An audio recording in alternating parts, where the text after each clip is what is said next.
It's sports time, and when it's time for sports, it's time for the Pressbox Chatter Show, your ultimate in-game for all things sports, all local. Each week, our guys are bringing you exclusive high school game content, in-depth insights, thrilling recaps, exciting previews, and taking you inside the pivotal plays of all of your favorite local high school teams like never before. So turn up those speakers, because it's no limits, no excuses. It's the Pressbox Chatter Show on WCLN.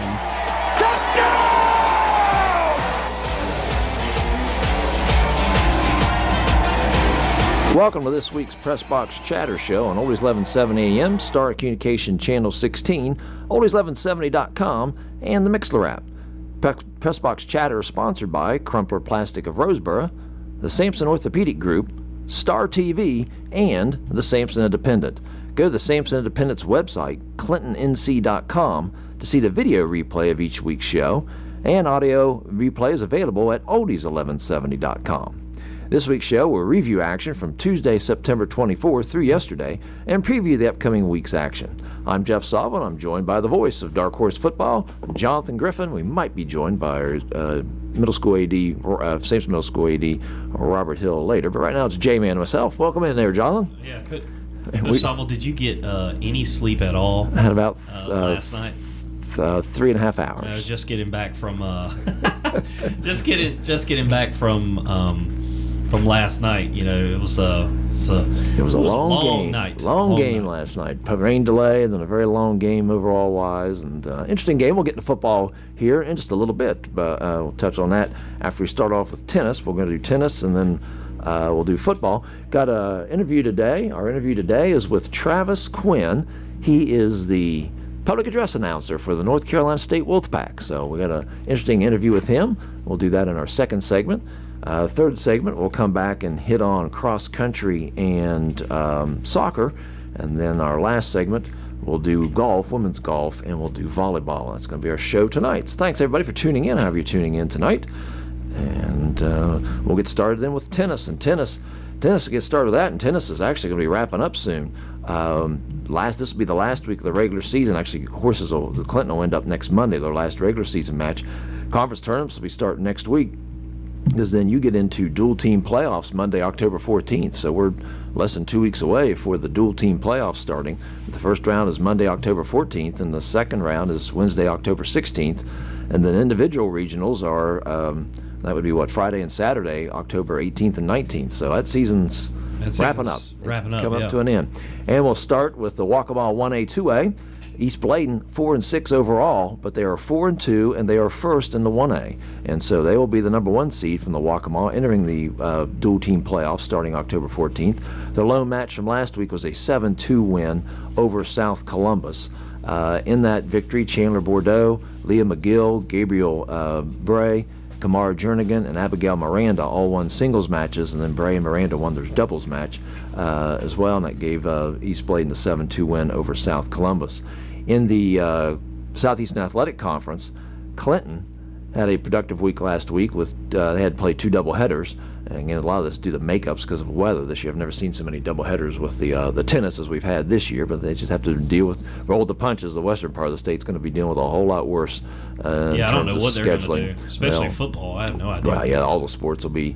We were talking about this the other day with a couple people, and Hurricane Matthew, I believe it was. Chris Nelson, we're branching off into football, but Hurricane Matthew, I know, for example, the Brunswick County schools played 3 games in 10 days to try to catch up on schedule, which obviously is not ideal, but basketball, I think we had a few years ago with snow. They allowed us to play an extra game per week. I think you're usually limited to 3. I think we played 4 there for a couple weeks just to try to catch up. So it could be the same thing with soccer and volleyball and all the sports. And ultimately, again, those things take second place to a lot of what's going on out west. So if you get it in, you get it in. If not, they got more important things to deal with. They'll find a way to include people. Yeah, more teams. More important things to deal with right now than ball games. Clinton and let's go back to tennis. So Clinton and tennis 8-7 overall. But more importantly, they're 6-0 in the Southeastern Athletic Conference. Last week they had last Wednesday they had a 6-0 and 7-0 win over Red Springs, and then yesterday 2 9-0 decisions over St. Paul's. Madison Avery overall for the whole season is 12-3 in singles. Allie Naylor is 7-3. And then Xana Royal and Lily Williams in doubles is 9-3, and Avery and Naylor in doubles is 9-2. They will play for the conference championship Wednesday at Fairmont. It'll be a doubleheader. Fairmont comes in at 4-2 in conference play. West Bladen, who we'll get to next, is 4-2 in conference play. Clinton just needs to win one of the games, and they're conference champions. Fairmont has to win both, and then that would create, assuming West Bladen beats Red Springs, that would create a three-way tie. But Fairmont's going to have to win both. Fairmont's 2 losses in conference are to West Bladen. I know you don't like to compare scores, but Clinton defeated West Bladen 9-0 and 7-2, and West Bladen defeated Fairmont 6-3 to 7-2. So I would like the Horses' chances to at least win one of those games Wednesday, and that'll take the season. That would work out pretty good. Yep. So they'll be at Fairmont for doubleheader Wednesday at 4, and then next Monday they'll finish up non-conference with a good tune-up. They will be at Cape Fear next Monday. West Bladen comes in at 7-5 overall. They are 4-2 in the Southeastern Athletic Conference. They had a 6-3 win over Fairmont yesterday. All very close matches. When you looked at the score, Faith Wren was a victory and had a victory in singles. So does Abigail Daw in singles, and then Valerie Martinez. It was 3-3 after the singles, and they were all close matches. In doubles play, Yuri Santana and Lauren Douglas won 10-8. Wren and Faith Anderson won 9-7, and Lopez Martinez and Natalie Chavez won 9-7. So that was close matches. All 9 were close, but West Bladen gets the win. 6-3 yesterday. They're 7-5 and 4-2. Were you ever playing much tennis growing up? I loved playing tennis. Yeah, played a lot of tennis. Were you more of a doubles guy or single? Like there's less running in the doubles. I do know that. Less running in the doubles. That's right. More chances to get hit though. Yeah, that's true. And a lot of them playing tennis. I mean, a lot of tennis balls seem to go over the fence too. You have to go chase those. We'll get into that though. Heralds though 9-6 now overall in tennis. They are 4-4 in conference play. They had 3 matches last week. They lost a tough one 5-4 to Rocky Mount Academy last Tuesday. They defeated Wayne Prep 9-0 Thursday, and then yesterday they got Wayne Country Day 6-0. And all their singles people won. Emma DeBose, Lily Kate Rogers, Piper Nelson, Ellen McKeitha, Olivia Matthews, and Rebecca Bryan all won matches yesterday in their 6-0 triumph over Wayne Country Day. Today they're at Oakwood, which is in Greenville. They host Curvance this Thursday, and then they're at Epiphany next Monday. And they're getting close to finishing up their season down at Harrell's too, 9-6 now and 4-4 in conference play. We'll transition to football then, and it was a lot of open this past week. Really only got 3 games to talk about because of cancellations and open dates. Just have the 3, and they were all played last night, so we'll get to those here. Midway, we'll go to the open people first. Midway opened last week. They're 4-1 now, and they will start conference play, and all our schools will be starting conference play if they haven't been in already. Midway will host Clinton this Friday. Clinton yesterday suffered a 42-20 loss to Princeton. We were at that game. Yeah, that was one of those moments where the Dark Horses really had their first lead of the season. They came out offensively and played some of the best football they had played all year, but the defense just got gassed against a team that just loves to run the football the way that they do, and that was just something that they kept having to struggle with. I mean, you talked about the single wing in the preview. I mean, it was just they're going to overload, they're going to figure out some stuff, and they figured out and made some adjustments, and Clinton was just unable to hold on to it. But I really thought that our Ted's Charcoal Steakhouse player of the game was Henry Bass, and I think that maybe Coach Boykin has found himself, more of a more prominent quarterback in that position because I thought he played well. He threw 2 touchdown passes last night. They had a spark offensively, which they hadn't had all year, and again, we mentioned it last night on the broadcast in other games. They went spread. Well, unless you have the threat of a pass, spread's not going to work. Well, they had a threat of a pass last night. And everybody would just gang up and crowd the line of scrimmage and blitz and then just crush the run, crush the quarterback on pass plays. That day, like I said, they had the threat last night. That opens things up. And so offensively is much better. Defensively, they give up around 400 yards of rushing. So still work to do there.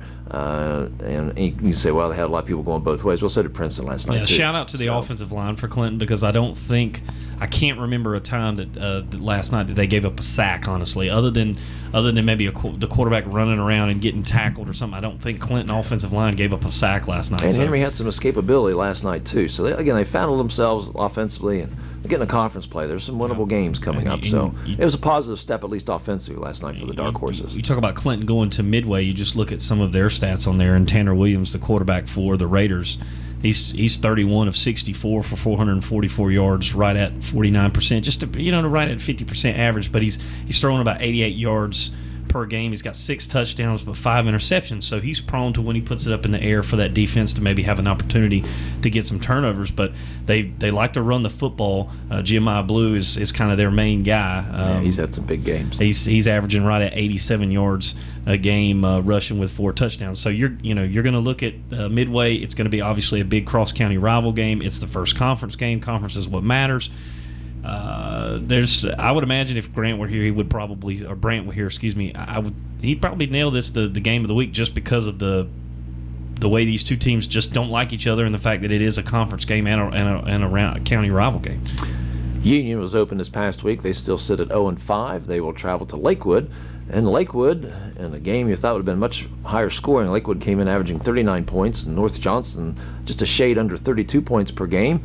And 2 weeks ago, Lakewood stopped a 2-point play late in the game to defeat Red Springs by 1. Yesterday, North Johnston got that 2-point play late in the game and won. And the only score of the game was 8-7 over Lakewood. Kind of a surprising, I don't know, maybe the result, but at least the score to me was a surprise, being so low scoring. Lakewood now falls to 4-2. Yeah, and they finally got Godbold back when he was playing now, but he was only 7 of 16 passing for 90 yards, so that it was definitely a defensive struggle for both sides. Chris Carr had 9 rushes for 47 yards. Nakai Owens, 6 rushes, 45 yards. Reed Ammons, who had been filling in for Godbold for about 3 games into that stretch, maybe even 4 games of that 6-game stretch throughout the year so far, had the lone touchdown and had 2 interceptions. So where he's not being played now, maybe there at quarterback, and he's filled that role now that Godbold's back, he's been a key entity for Coach for Lakewood out there playing defense. Yeah, he's a freshman too, if I remember correctly. And Donovan Smith had 12 tackles. 12 tackles. That's a lot of tackles. That's a good job defensively. Yep. So an 8-7 loss there. Lakewood falls to 4-2. They will host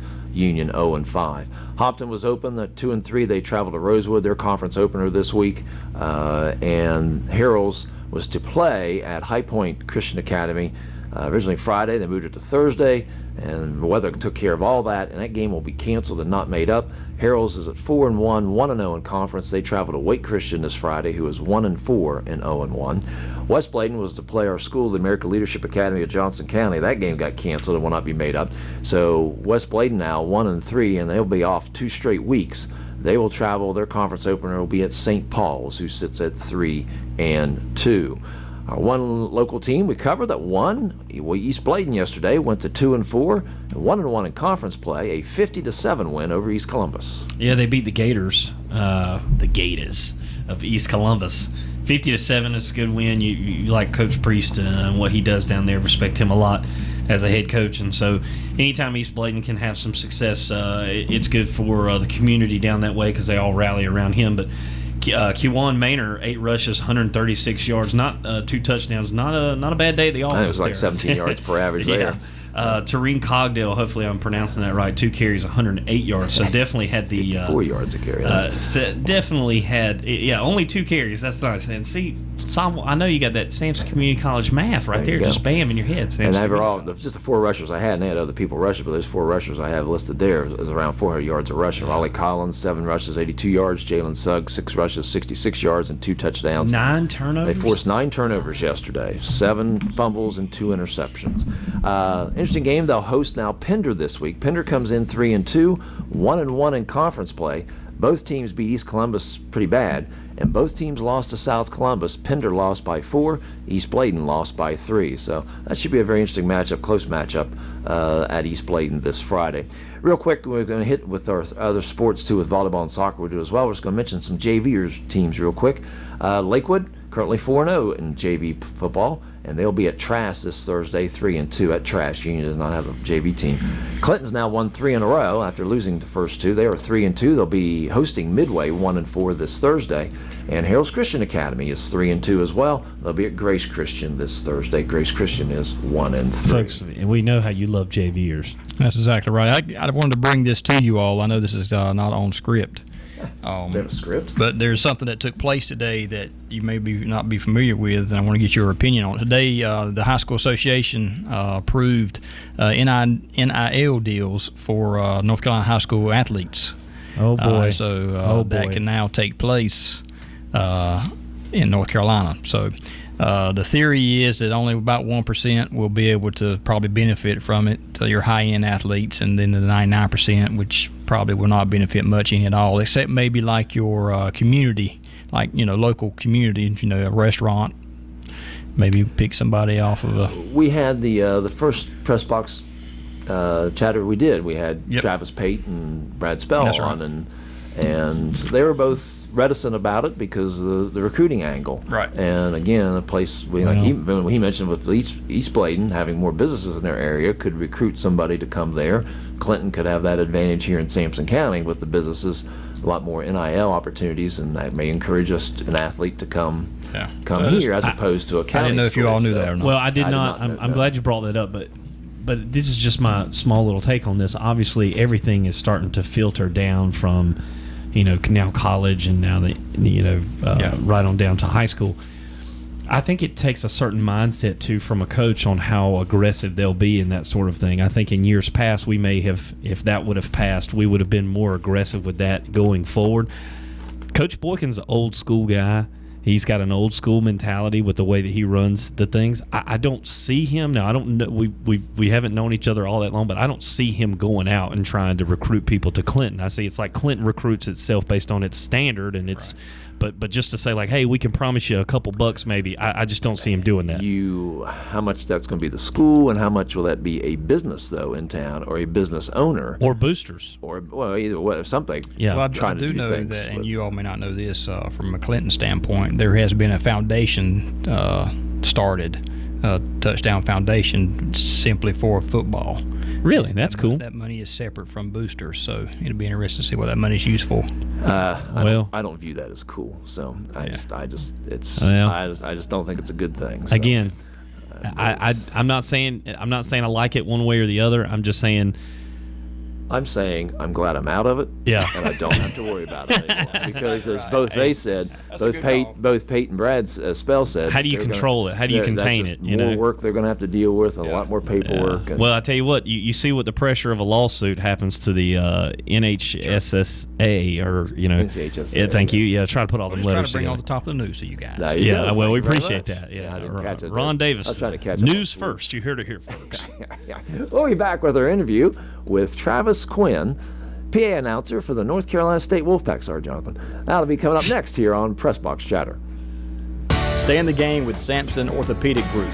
Whether it's a sports injury, joint pain, or the need for expert surgical care, Sampson Orthopedic Group has you covered. Our team of skilled providers are here to get you back and doing what you love, pain-free.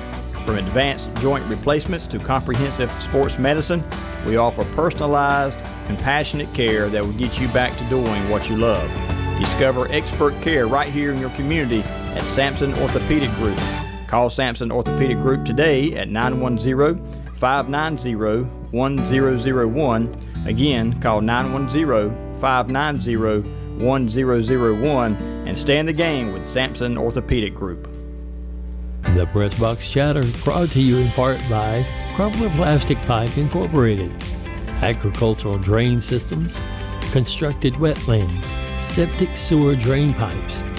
For more information, call 910-525-4046 or log on to the website www.cpp-pipe.com.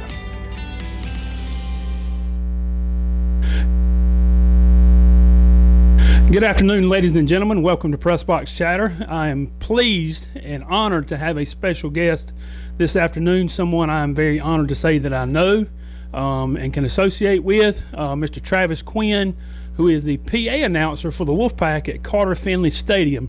Travis, we are glad to have you on this afternoon. Coach, it's a privilege to be with you. I appreciate the invite. Happy to be on the program with you today. All right, thank you a bunch. And we love hearing you in Wolfpack at Carter Finley. And if you could, just give us, I kind of know how you got started and a little bit about you, but just tell our listeners a little bit about yourself. Absolutely. No, I grew up in Duplin County, not too far from where y'all are in the big city of Kenansville, North Carolina. Went to middle school and high school out at Harold's Christian Academy, go Crusaders. where you and I first got connected. Was a UNC Wilmington Seahawk for a few years. Did some PA work throughout my formative years, and got away from it for a little while until a few years down the line when this role came up, and things fell into place, and it's been clicking ever since. Absolutely, and I can speak for your work because I know you did some work for us at Harold's with football and for basketball. But was that when you started your PA work? Was it Harold's? It actually, believe it or not, went back a little bit even before that. When I was younger and growing up in Kenansville, I played Dixie Youth baseball there in town, and it was the time of my life before travel baseball became a thing. And we had a 6-team league right there in town, and every game was played on the same field. And I was playing games against kids I went to school with every day. So you were able to form some little local rivalries, and just a great time being on the ball field as a youngster. Anytime you can be on a ball field, it's good. You're not lying about that. Any day at the field is a good day. And with it being a small town, the kids that weren't playing would frequently fight over who got to flip the switches on the scoreboard, to the microphone, or what have you. I happened up there one day, and I picked up the microphone, and I started talking to it. The handful of adults that were around kind of started side-eyeing. This kid's pretty good. Keep doing it. Yeah, let him keep on. I got hired per se for my first gig there. I was keeping the scorebook just to make sure I was staying involved while I was talking in the microphone. And Coach Eddie Bass, who used to be a baseball coach over in Sampson County, was my little league coach, and he actually noticed me doing one day. He said, "You gonna keep that scorebook for every game?" I said, "Well, I do it anyway, just to make sure I'm staying involved." And he said, "Well, how about if you keep that scorebook and you keep doing your PA work?" He said, "We'll pay you $10 a game to come out here and do that out here." And I said, "Look, as a middle school kid, it was a lot cooler than mowing grass, and I got talking microphones." Absolutely. Absolutely. I got started out there, and as a high school student out at Harold's, when Coach Bron Thompson was the head football coach, he got me involved with the program out there. I had, the PA thing worked out great for me because I figured out pretty rapidly that as much as I enjoyed being at the field and being in the game, while the Lord blessed me with the love of the game, He did not bless me with the athleticism to play it at a high level. And I quickly came to the realization that if I continued past rec ball, I was going to be spending a lot of time on the practice field and not a lot of time on the plane. It's great. It gave me an opportunity to stay connected, stay close to the game, stay involved with it, be in it every single week. And it turned out I was pretty good at it. So I continued on with doing that during my time at Harold. And even afterwards, when I was a student at UNC Wilmington, I was fortunate to be able to come back and call several games for basketball during my time in Wilmington as well. So I guess technically, if you want to, I don't know when I started doing it, probably 1996 or so. And so I guess I've been doing it now for going on 30 years. It's weird to say it out loud, but here we are. Yeah, well, like I said, I can speak for your work because I have always enjoyed listening to you and what you do. So as far as the Wolfpack goes and being at Carter Finley, how did that particular job position, when did you start working with the Wolfpack, and how did it come about? Sure. I started my first season with the Wolfpack was in 2017. In the early part of that year, once I graduated from college, life gets in the way and you move around a little bit. You end up in the work environment, and I hadn't done a lot of PA work for a while, and I woke up one morning in early 2017 to a bunch of Facebook notifications from friends, mostly from Harold's grads and Harold's parents and Harold's folks that said, "Hey, this just got posted that they're looking for a new PA announcer at NC State. You should apply to do it." And after the 8th or 10th one of those came through, I thought, maybe I should apply to do this. What do I have to lose? So I recorded a demo, and I sent that off to them with a resume, and it was a lengthy process. I called a couple times just to let them know I was still interested. You didn't hear back. I actually heard back from them at one point. They had selected some candidates and were moving on. And then one day I was on my way to work. I was actually traveling for work out to the Outer Banks, and as I was driving across the bridge, I got an email that said, "Can you be at the stadium tomorrow afternoon for an audition?" I said, "Absolutely. I can be there." Turned right around and headed back inland. So I think that they had about 90 applicants altogether for the job after Dr. Funkhauser, who was my predecessor, had retired. And they auditioned about a dozen folks in a live audition. And I was fortunate to come out at the top of that. So that started in 2017, and I've been with them for football season ever since. And we're still going strong. We're still going strong. We just started season number 8 for me this year. So I just completed, I think if I counted right, yesterday was my 48th game doing PA work for NC State, and I hope there are at least 148 more to come behind that. Absolutely, 100%. I agree with you. What's your favorite part? Tell us a little bit what your favorite part is about working so closely with the Wolfpack and the football team. I got, it's hard to pick a singular favorite, but I got to say, if you've been to a Wolfpack game at Carter Finley, you know just how electric that game day atmosphere is. And throughout the conference and throughout the nation, you hear about legendary venues like Clemson, which I finally had an opportunity to visit last weekend. And the game didn't go as we'd hoped, but the atmosphere was just like folks say it is. Lane Stadium at Virginia Tech and so on. But I really think that Carter Finley is an underrated atmosphere for college football. The fans show up every single week. It's loud. It's louder, I think, than folks realize. And even to talk to some visiting players, they'll tell you, low key, it's a difficult place to play, and to be able to play just a small role in helping to energize that crowd is something that's really exciting. And it does. It takes a lot of. One of the first things that stood out to me when I got to work up there was just how many individuals it takes to execute the production of a football game at that level. A lot of folks have worked really, really hard that the fans just don't ever see to put that production together, and to work closely with some of those folks and to help be a small part of creating a special atmosphere for the players and for the fans is something that I really love doing. Yeah, so that kind of leads into my next question is, I've been to Carter Finley. I've watched the game at Carter Finley. I've watched games at home on TV, and there's so many times you get caught up on watching 2 or 3 different things. You watch a position, you watch a player. Do you actually get to watch the game, or are you so caught up in scripts and things that are going on with gameplay? Tell us about that.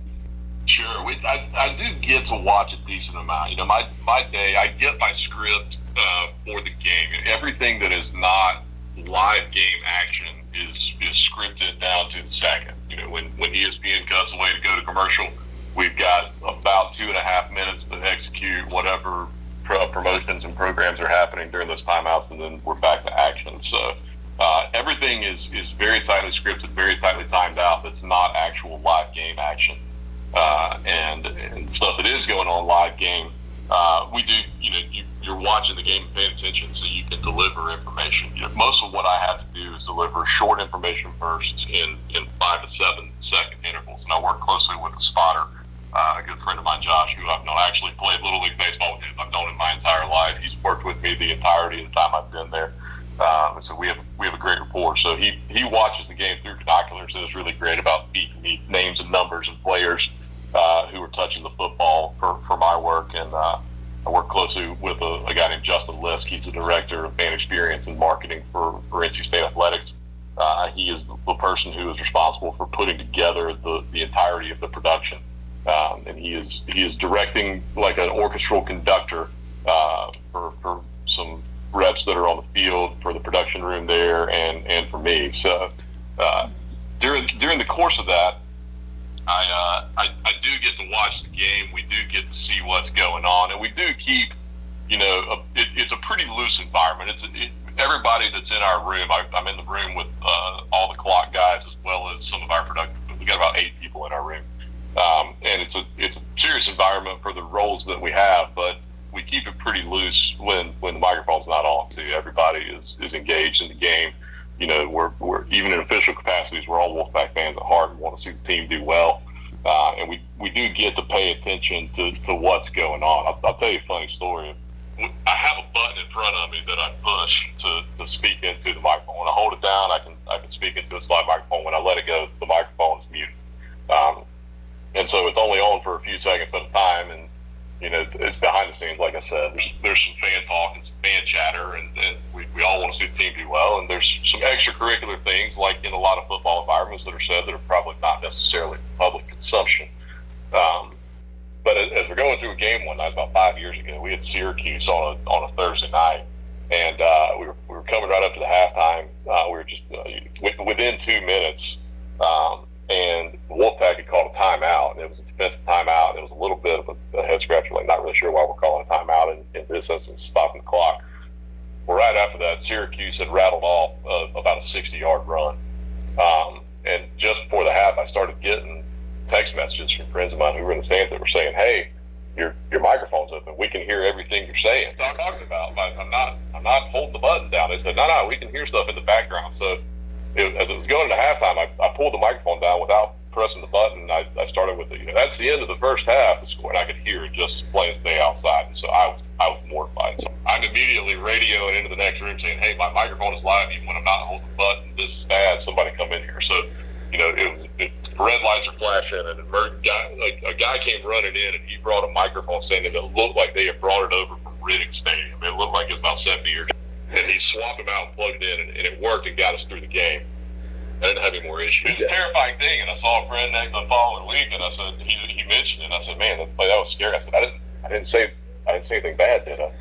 He said, "No, nothing really bad." So the only thing you said was right after they had that 60-yard run or so, I heard you say, they wish they had that one back. And I kind of scratched and said, "Well, that's the worst thing y'all heard, and that's probably good." Absolutely. Okay. Well, it just sounds like to the casual fan that there's more to being the PA announcer than just calling out a first down or a touchdown. It sounds like there's a whole lot that goes into it. I get my script during the week, and I've got a chance to go through and review it. And there's plenty of stuff about. We tell people to buy their groceries at Food Lion, the chicken and Bojangles and things like that. And there's different theme days where across Military Appreciation Day, there are a number of recognition things on the field that are really cool. And during Wolfpack Club Day, there are a number of Wolfpack Club members and donors that get recognized. And so, saying all those names accurately and thoroughly is important. So I go through all that during the week. I get my roster cards for the visitors during the week too, and have a chance to go through and familiarize myself with the 80 to 100 players coming in, with how to pronounce those names. I usually arrive at the stadium a couple hours ahead of time, both to review the script and also to meet with our sports information director as well as the visitors director, just to read through the rosters, make sure I'm familiar. Because the last thing I want to do is say somebody really, really, really important to me, to make sure we're getting that stuff right. If for no other reason than some of those kids that maybe the first time they get a chance to step on the field, if they get that big hit, that big interception, you want to make sure you get it right. I can tell you from traveling some other places, there are places that don't put as much emphasis on that, I feel like, as we do. And I want to make sure I get it right for those players and for their families that are out there. So I take a lot of pride in making sure we're really familiar with that stuff, spending the time to read through it and get it right over the course of the game. Well, I know you guys do a good job. We got time for just a couple more questions, and the last one's going to be, I think, would be a special treat for some of our Wolfpack listeners. So last question is, tell me what your favorite part of calling the games is. Goodness. Like I said earlier, it's really hard to nail down a favorite part of calling those games. But as an objective sports fan, I'll go watch anything in the stadium. I love being in that environment and watching the game, but mostly I love the energy and the excitement and the ebbs and flows of that energy that you get when you're in the stadium and in the game. When the lights go down, when the big hits are happening, and just to be up there and to be a small part of that energy and helping drive that energy and excitement for the fans that are in the building is something that I certainly do not take for granted. I'm excited like I said, we just finished game number 48. We'll have number 49 next week, and I am just as excited every single time I walk through that door as I was the first day I walked. Well, that is fantastic. So I want to give our Wolfpack listeners that we have a special treat. So the Wolfpack is on defense. We've just made a big stop. We're in a big game, and it's coming up, and it's third down now. And what's the call when Carter Finley for a third down play? Usually when we get in that situation, I'll give them a big old Wolfpack fans. It's my first game, and it was just sort of the first thing that popped into my head as a natural thing to try to drive some energy. And ever since then, I've really been taken aback by how many folks have taken hold of that. It's, if I'm out and about and I bump into somebody and it comes out that I'm fortunate enough to do this, it's usually followed by, wait a minute, so you're the third down guy? You're the third down guy. I know that's the thing I would have thought would be the stick for people, but I knew we were on to something after the first couple games when I had friends that were telling me, like, man, my kids have been walking around the house all week screaming it's third down. So that's fantastic. All right. And then finally, if the Wolfpack's on offense, we're playing our favorite team, the Tar Heels, and we have just scored a touchdown. What's that going to sound like? We give them a big old touchdown, Wolfpack. We might stretch it out a little bit longer, especially if it's Emeka Emezi's second touchdown. Absolutely. 50-second span to beat those Tar Heels like we did back in 21. But it's anything that can be loud and drive the excitement and just amplify the excitement of that moment for the fans is something that we want to try to do. Well, Travis, I tell you what, I'm honored that I was able to talk to you today. I am thrilled that maybe we got some Wolfpack listeners that can listen to us and listen to the show. I hope maybe this will get to somebody, maybe a young Wolfpack fan, and maybe they'll take on some initiative to want to get involved in some PA. But I sure do appreciate you being with us. I appreciate your friendship, and I appreciate what you do for the Wolfpack community. Absolutely, Coach. It's a privilege to be on with you. I appreciate the opportunity to talk to you today, and I appreciate back when you were at Harold's, there were a lot of folks that probably gave me a little push when I needed it, some confidence when I didn't have it. You certainly were one of those folks. I appreciate you putting me in a position to be successful in this role. Well, I appreciate it. Folks, we appreciate Travis being on with us. We thank you for listening, and we'll see you at the ball game. Thanks a lot, Coach. The Pressbox Chatter brought to you in part by Crumbler Plastic Pipe Incorporated, agricultural drain systems, constructed wetlands, septic sewer drain pipes. For more information, call 910-525-4046 or log on to the website www.cpp-pipe.com. Stay in the game with Sampson Orthopedic Group.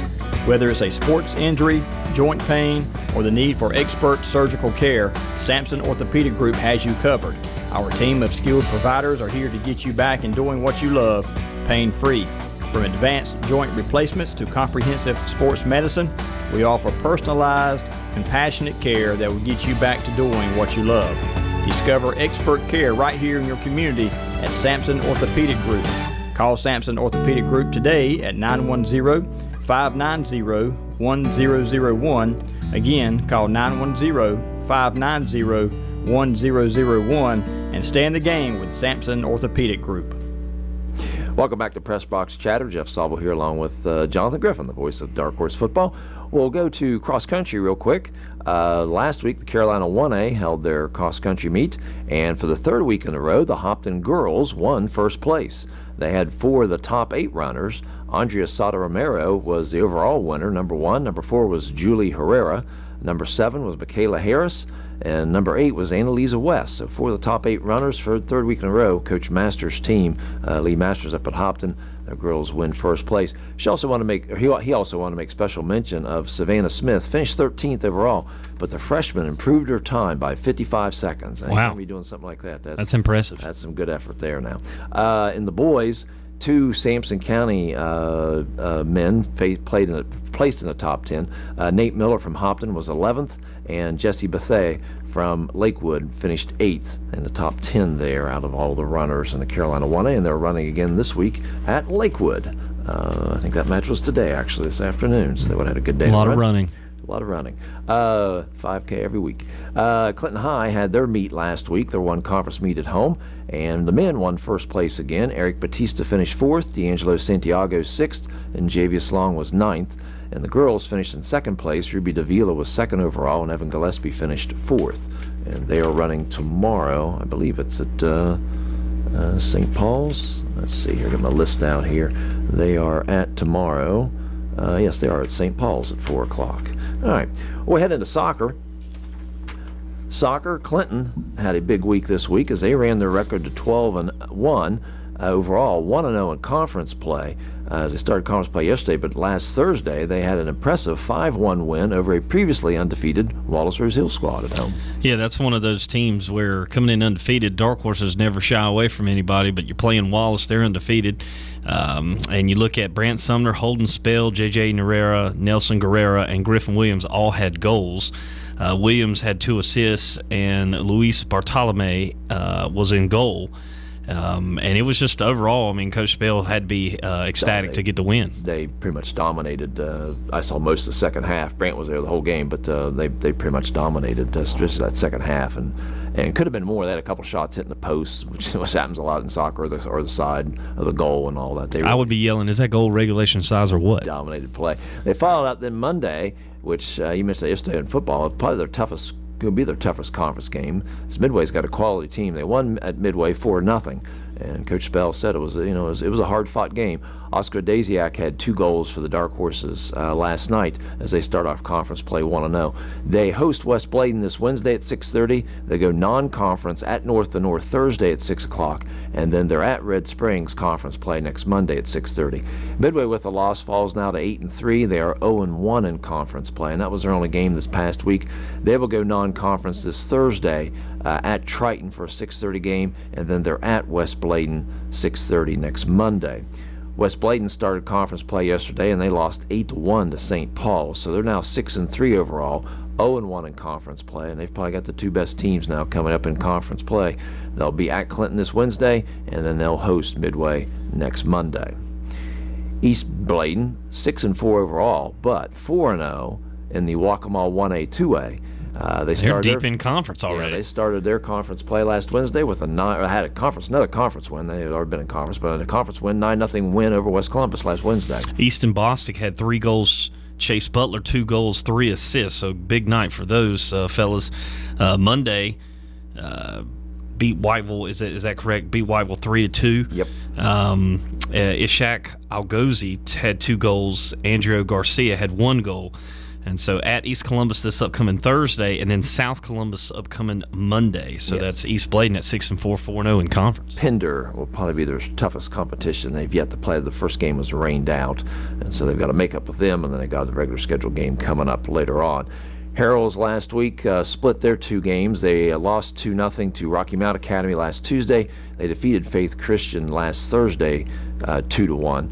They are 5-7 overall, 3-4 in conference play. They're at Oakwood today. They host Curvance this Thursday, and then they host Fayetteville Academy next Monday at 4:30. We'll jump to the Carolina 1A, and Hopton had a really impressive week. It started last Monday, which you would have covered that game last Monday.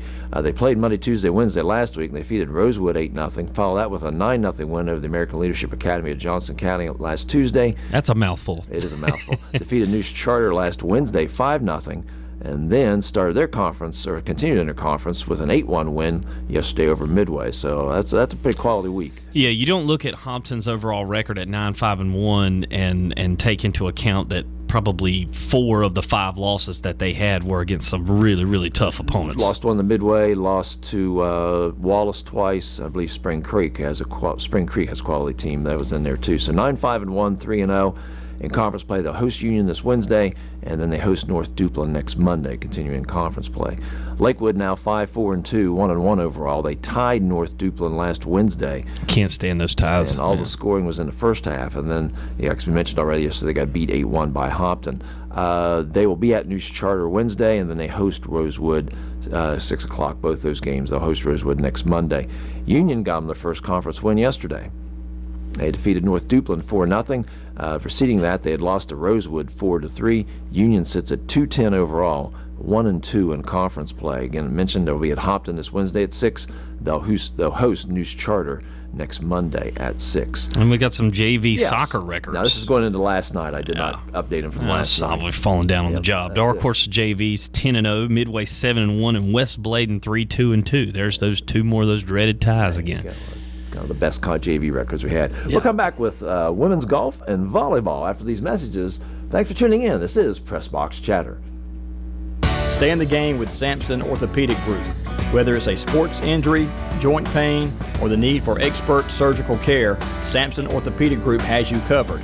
Our team of skilled providers are here to get you back in doing what you love, pain-free. From advanced joint replacements to comprehensive sports medicine, we offer personalized, compassionate care that will get you back to doing what you love.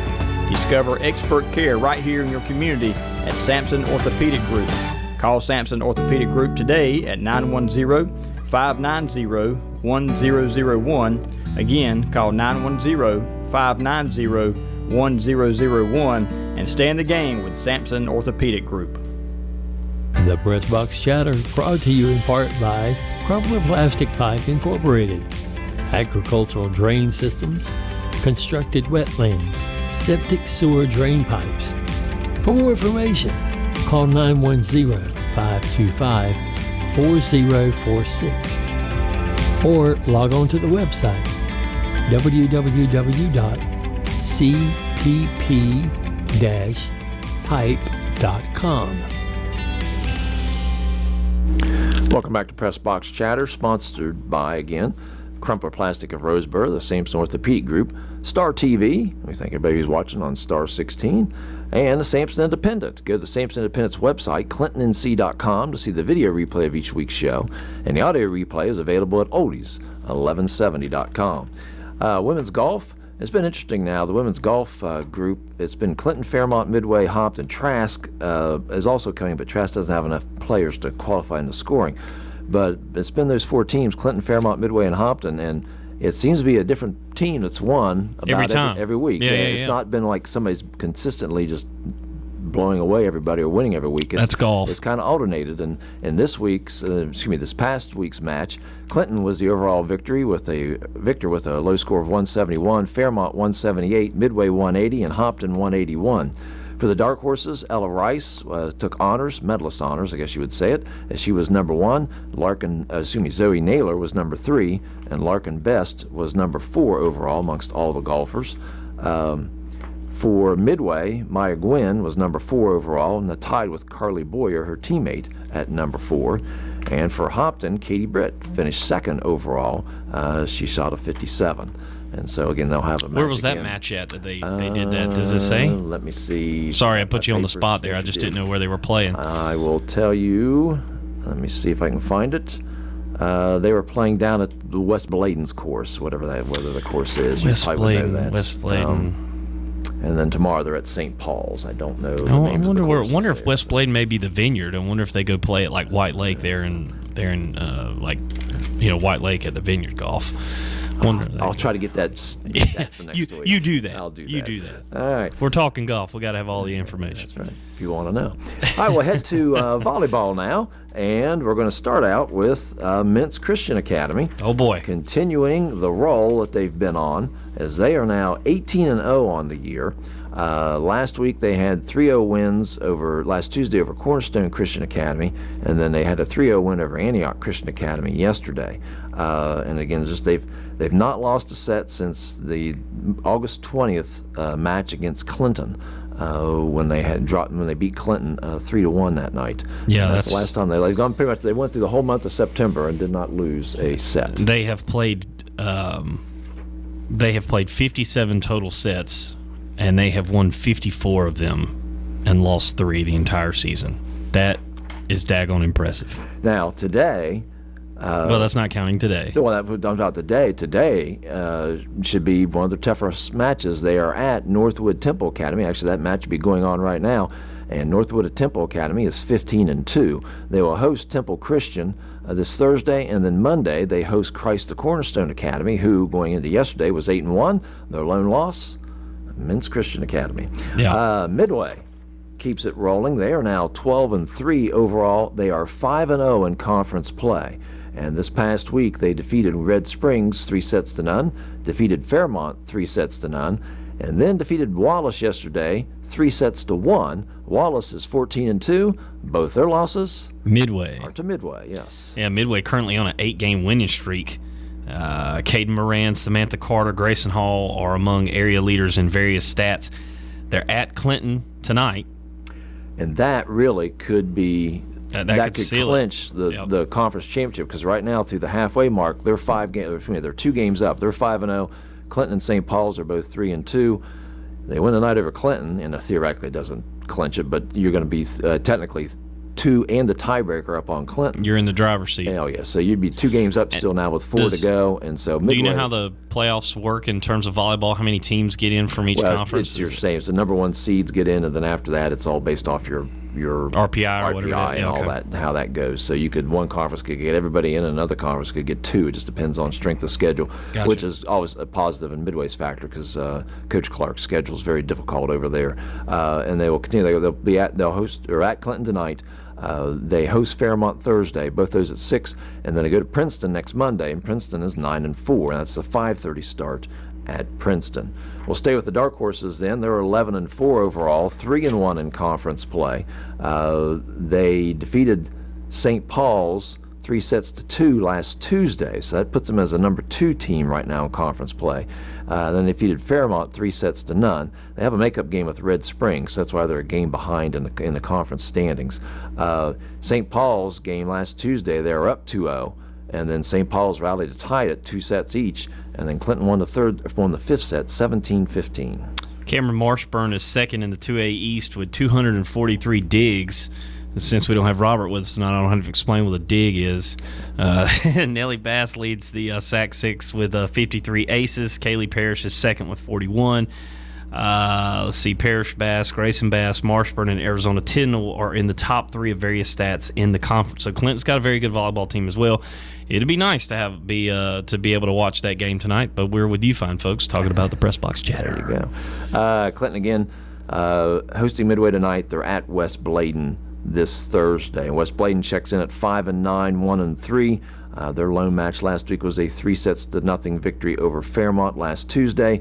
They host St. Paul's today at 6, and then again they host Clinton this Thursday at 6 o'clock.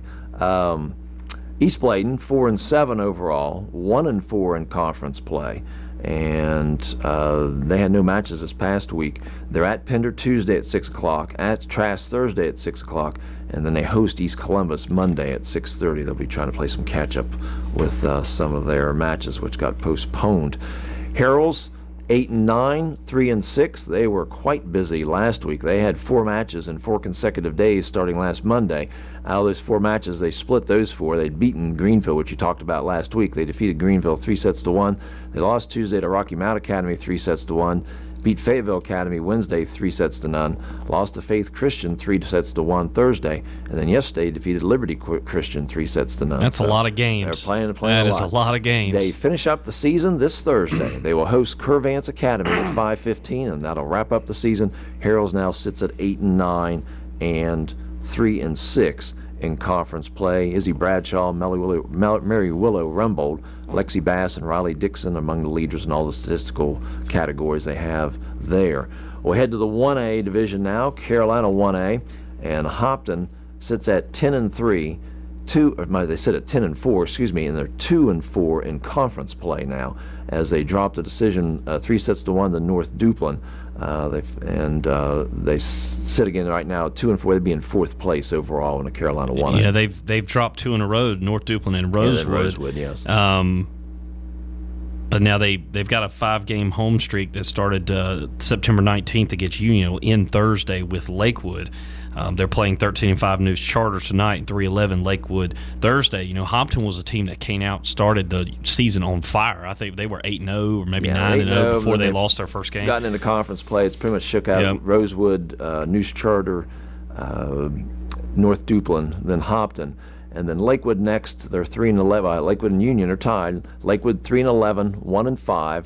And they're tied with Union for 5th place, both 1-5 in conference play. And this past week, Lakewood dropped a 3-0 decision to Rosewood, and then a 3-2 decision. It was the Union's first win of the year last Thursday. They host North Duplin today at 6, and they're at Hopton Thursday at 6 o'clock. And Union again got their first win. They're now 1-15, 1-5 in conference play. They also had a 3-0 loss to News Charter. They're at Rosewood. They'll face the unenviable task of facing Rosewood tonight, and then they're at North Duplin next Thursday. Varsity, though, we got some good varsity volleyball teams. Obviously, the men's at 18-0, and then Midway with their sterling record at 12-3, Clinton 11-4, Hopton 10-4. But that also extends to your JV ranks. Oh yeah, I got volleyball records going into Monday. Obviously, Mint's 7-0, so they're just as strong on the JV level as they are at the varsity level. West Bladen 6-5, Harrell's Christian Academy 10-6, Midway 13-1. East Bladen 5-5, Clinton 6-2, and Hopton 8-3. So the JV records, I mean, there's a lot of good volleyball in the county and in Bladen County in the future for just about everybody, because everybody's pretty strong at the JV level. We'll be back to wrap things up and give you the games of the week coming up this week here on Pressbox Chatter. The Pressbox Chatter brought to you in part by Crumpler Plastic Pipe Incorporated, agricultural drain systems, constructed wetlands, septic sewer drain pipes. For more information, call 910-525-4046 or log on to the website www.cpp-pipe.com.